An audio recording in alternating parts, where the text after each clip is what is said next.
Rafael Cal, gravando para o Lona na Lua. Escrever o Lona dos Sonhos foi um presente e um desafio. Presente porque acho que é a história que qualquer escritor gostaria de contar. Tem drama, tragédia, comédia, tem até fantasia. Desafio porque, amplificar tantas vozes, tantos sonhos, é uma baita responsabilidade. Mas eu gosto muito do resultado final, tenho muito orgulho do livro que eu escrevi. Quando a gente começou a pensar nesse livro, eu que venho de uma formação na área de história, tive uma preocupação grande com a pesquisa. Como muito das histórias do Lona na Lua vem de lembranças, de histórias que um conta para o outro, eu tinha muito medo que faltassem registros mesmo, impressos, ou que houvesse, ainda que no meio digital, registros que ajudassem a traçar uma trajetória ali, diminuísse a dependência dessas memórias individuais. Parece um quintal de vó, aquele lugar das brincadeiras infantis e das festas. Parece um quintal de vó em dia de festa da família. Parece aquele terreno compartilhado por uma mesma família e suas ramificações, confluência de casas e gente, lugar dos encontros e dos risos. A matemática básica ensina que a menor distância entre dois pontos é uma reta. A história do Lona na Lua não é feita de retas. São caminhos variados, tortuosos, dolorosos, alegres, que encheram e enchem de orgulho, felicidade e exultação, mas também carregam frustrações e uma ponta de tristeza. Portanto, o escrito aqui é apenas uma tentativa de dar voz a essas histórias. Quem são essas pessoas, esses seres sonhadores, artistas, bobos, lunáticos, loneiros? Essas pessoas, essas gentes que fazem o Lona na Lua e a Lona, como espaço físico, existirem. Afinal, não existem palavras para dar conta da excitação de uma criança correndo com um saco de pipocas na mão porque a peça vai começar. Ou daquela outra no palco recebendo aplausos. Ou daquele jovem adulto na plateia emocionado com o que construiu. É só um conjunto de palavras que insistem em tentar explicar o que foi feito para sentir.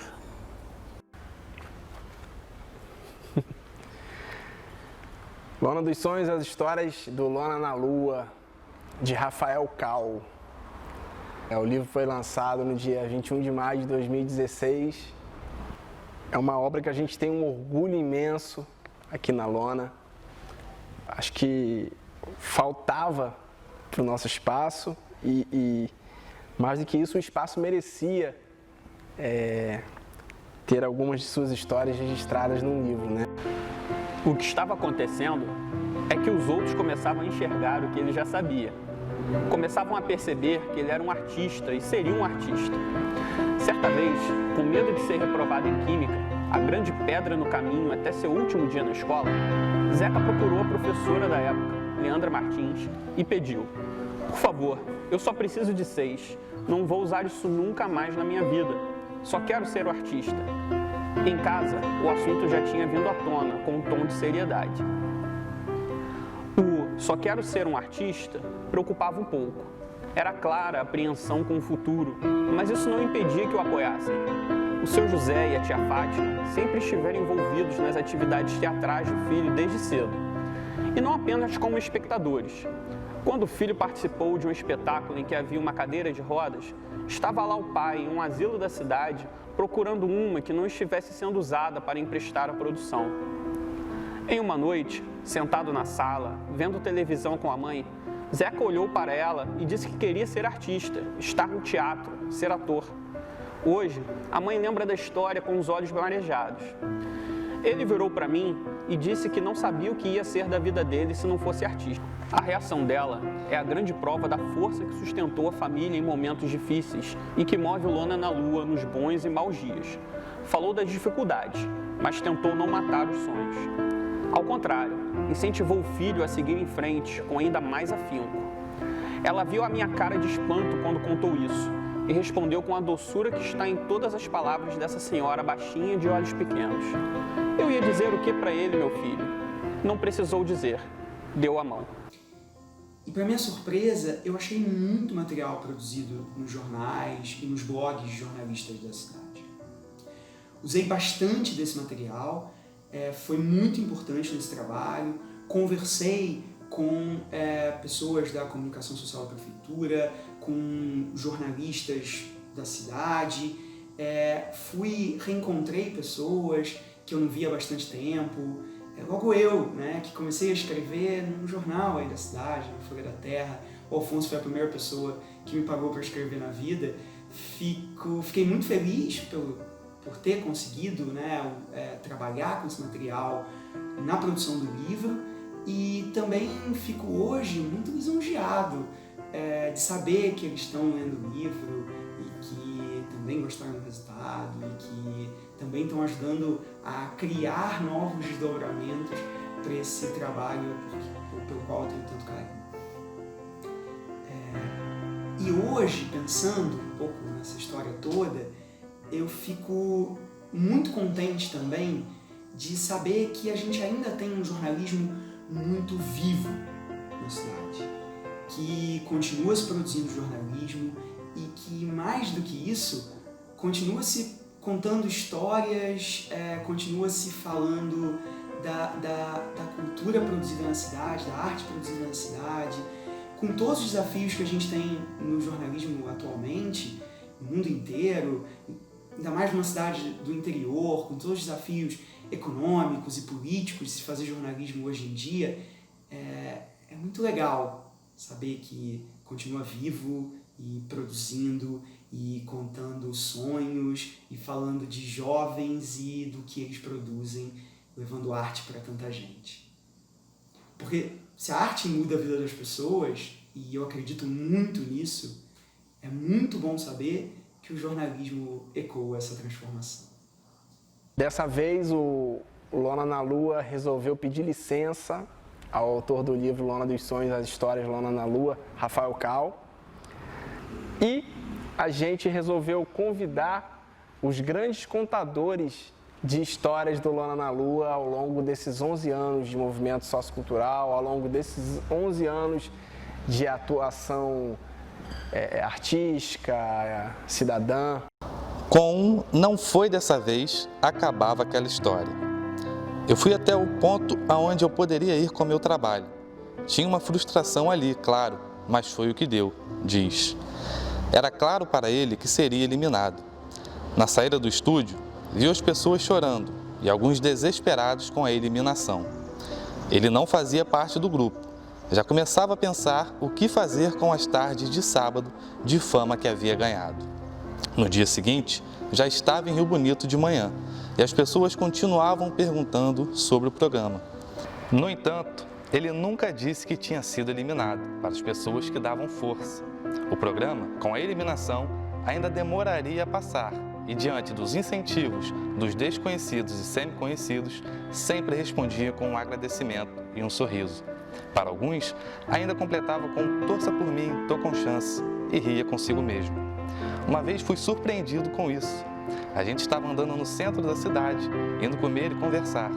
Um sujeito se aproximou, deu um abraço forte nele, daquele das duas mãos espalmarem nas costas, e desejou sorte na competição. Zeca respondeu que estava confiante, pediu que continuasse na torcida. Fiquei olhando para ele enquanto o homem se afastava. Ele não precisou dizer nada, apenas gargalhou. Tudo era sempre piada, até as tristezas, as dores, os fracassos, principalmente os fracassos.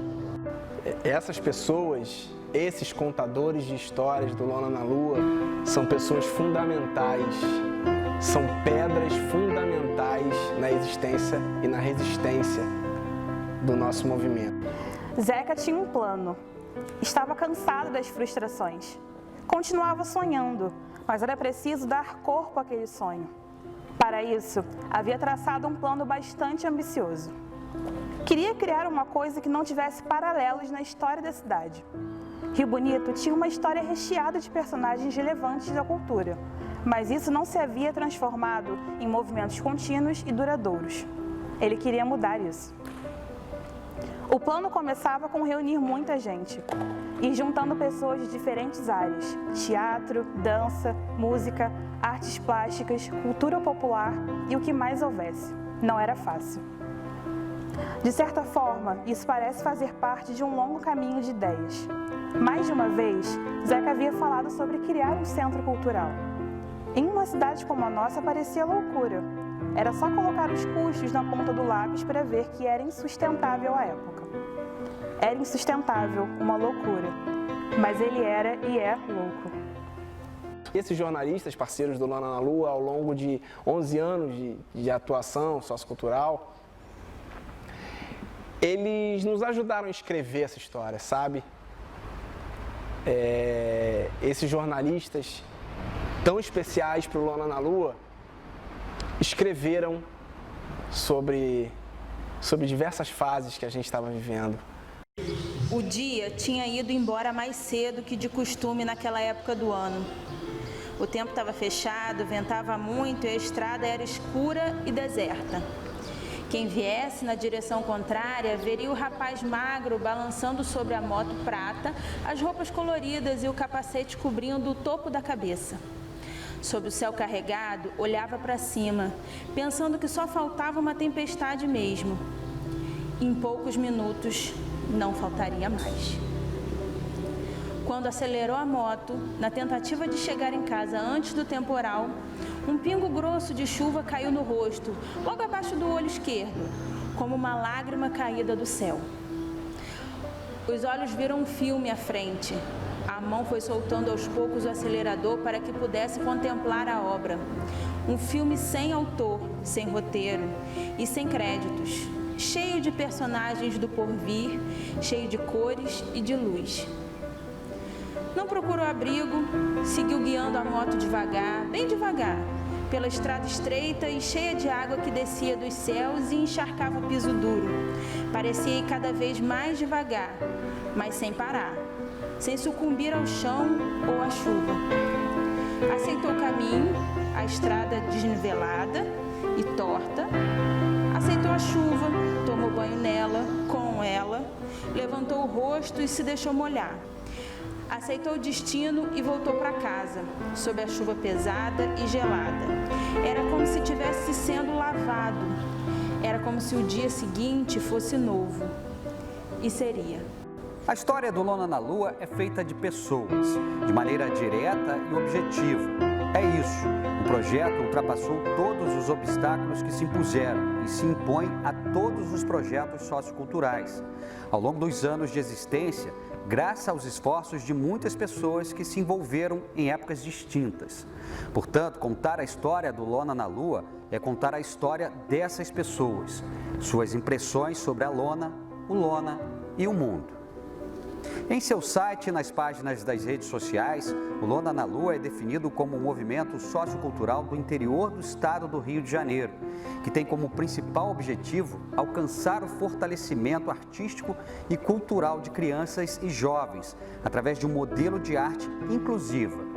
Mas vai além. Para muitos é um símbolo, um lastro, um chão. Hoje, o projeto que agrega, reúne, é o espaço em que o menino e a menina que gostam de arte, de dança, de desenho, cabem. Não importa a idade e a formação, os oprimidos, os marginalizados estão lá também. Debaixo da lona cabem os que sofrem perseguições na escola. O Lona na Lua é, além de tudo, um grande fomentador da autoestima dos seus participantes e dos seus ex-participantes também. São esses meninos e meninas, alguns ainda crianças quando chegaram ao Lona, que transformaram o projeto no que ele é. o louco do Zeca só conseguiu levar a sua loucura adiante, porque tinha e ainda tem ao seu lado os loneiros. Sem eles, não há história. Com isso, Lona é um porto seguro e, como espaço, ganha novo significado todos os dias pela presença deles e delas. É o lugar de todos e para todos. Cabem ali pobre e rico, sem coitadismo. Não somos coitadinhos, não. Somos operários, costuma dizer o Zeca. As pessoas primeiro arregalam os olhos quando ouvem, depois corroboram o discurso. Não é um projeto só para crianças carentes de dinheiro. É um projeto feito para carentes de arte, de voz, de espaço, de representatividade. Alguns estão no palco, outros nos bastidores, mas a maioria está mesmo na plateia. No fim das contas, são todos operários. Só enquanto eu respirar, vou me lembrar de você. Só enquanto eu respirar. É esse o coro que se ouve enquanto uma chuva vermelha toca a madeira. O pesadelo tão cru, tão cruel, tão inacreditável, tão inacreditavelmente dolorido havia começado um mês e meio antes, sem data para terminar. O dia vai amanhecendo e ele vai ao Lona. Pede para a mãe parar o carro e desce com um passo meio descompassado. Quando volta, traz os panos pretos das tapadeiras do palco. Agora, um imenso pano preto cobre o muro do espaço cultural Lona na Lua. A dor está escancarada. Ainda parece difícil acreditar. Alguns esperam que ela chegue rindo e fazendo alguma piada, mas ela não vai chegar. Não é um pesadelo e é um pesadelo. A ausência dela é silêncio. Os olhos dos loneiros não mentem a dor junto à poesia, ao verbo e à saudade.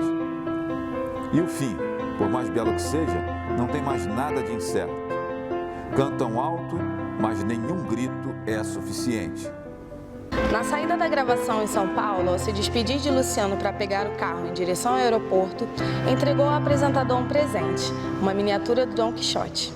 Ele agradeceu, entrou no carro e acenou. Zeca foi embora também, era hora de voltar para casa. Zeca ouviu as palavras "eu vim" e, como um bom loneiro, deixou a emoção explodir. O programa foi ao ar no dia 23 de maio de 2015, uma tarde ensolarada de sábado. Na minha casa, comprei uma antena daquelas pequenas de colocar sobre a televisão para conseguir assistir. Durante toda a semana que antecedeu a exibição, Zeca fez uma campanha incansável nas redes sociais. Ele e todo mundo que conhecia a história. Mas, ao contrário do que se pode imaginar, ele não quis festa. No sábado, sentou-se no sofá da sala de casa junto com seu pai, a mãe e a irmã. E assistiram ali, celebraram ali, juntos como todos os momentos de sacrifício. Tudo para que aquela belíssima história fosse escrita. História que agora, gente do país inteiro passaria a conhecer. Assistiram juntos, comemoraram juntos e, claro, de novo, choraram juntos. Afinal, no Lona na Lua, todo mundo chora, e ainda mais se for de alegria. Nossos jornalistas, nossos grandes heróis nessa jornada. Sem vocês, de fato, nada disso seria possível. Quando uma menina ou menino, nas mesmas condições, pode sonhar em ser o que quiser, todos os esforços valeram. Não há mais o que explicar, porque não é preciso e talvez nem haja as palavras precisas. É como a ausência delas para dar conta da hesitação de uma criança correndo com um saco de pipocas na mão, porque a peça vai começar. Dos meninos e meninas recebendo os aplausos do final da peça, da tia Fátima feliz com a casa cheia, do jovem adulto que se emociona sempre que fala do que construiu. Portanto, se achar que não deu para entender exatamente, não se preocupe. Feche os olhos, pense em um varal estrelado, uma lona armada, o vozerio se espalhando, o cheiro de pipoca, muita gente feliz e veja como se sente. Afinal, avisei no começo, isso aqui é só um conjunto de palavras, insistindo em tentar explicar o que foi feito para sentir.